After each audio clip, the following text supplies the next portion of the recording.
Terima kasih pemirsa, Anda masih di Pojok Pantura. Pemirsa, siapa yang tidak mengenal kue serabi santan? Kue warisan leluhur ini ternyata masih menjadi menu jajanan favorit di saat santai, khususnya pada nuansa libur seperti saat ini. Selain rasanya yang gurih, kue yang satu ini dipastikan bisa menggoyang lidah para pemburu kuliner.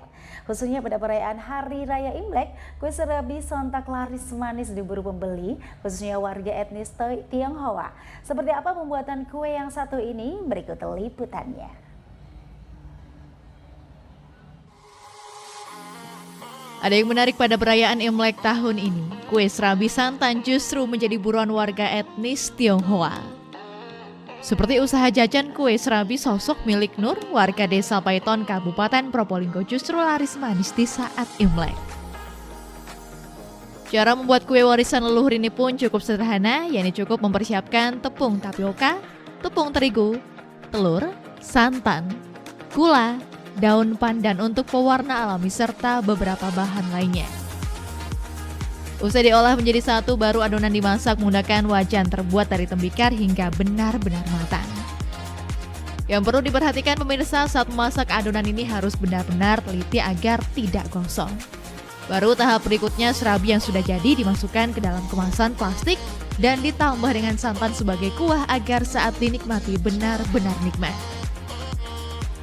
Pada libur perayaan Imlek ini, serabi sosok buatan ibu satu anak ini laris manis diburu oleh penikmat yang tidak hanya datang dari warga pribumi saja. Namun warga keturunan etnis Tionghoa pun justru memburu kue yang satu ini. Sudah dari berapa ya? Menekuni serabi sosok sejak 2018. 2018 ya produksi. Cuma kita bikinnya sudah lama. 2012 sudah sering ada yang order, cuma fokusnya dari 2018. Untuk penjualan seperti apa Mbak setiap harinya? Kalau hari-hari biasa ya bisa sampai 60 pack, 60 porsi. Untuk hari-hari seperti sekarang ini Imlek gitu. Oh, kalau hari-hari besar meningkat Mas. Imlek termasuk yang paling banyak Ramadan.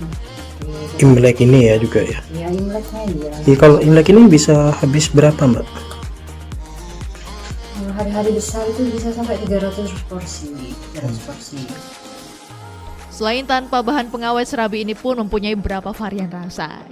Di antaranya rasa pandan, rasa original, hingga rasa aneka buah-buahan.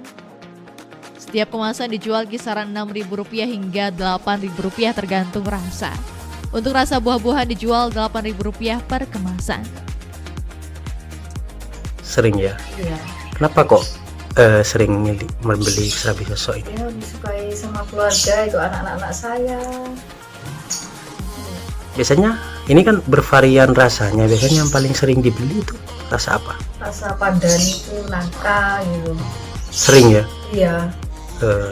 Terus biasanya kalau hari-hari besar seperti sekarang ini Imlek itu juga beli ya? Iya, sering pesen lah. Oh, sering pesan. Ya, Untuk Natal, Imlek gitu dah.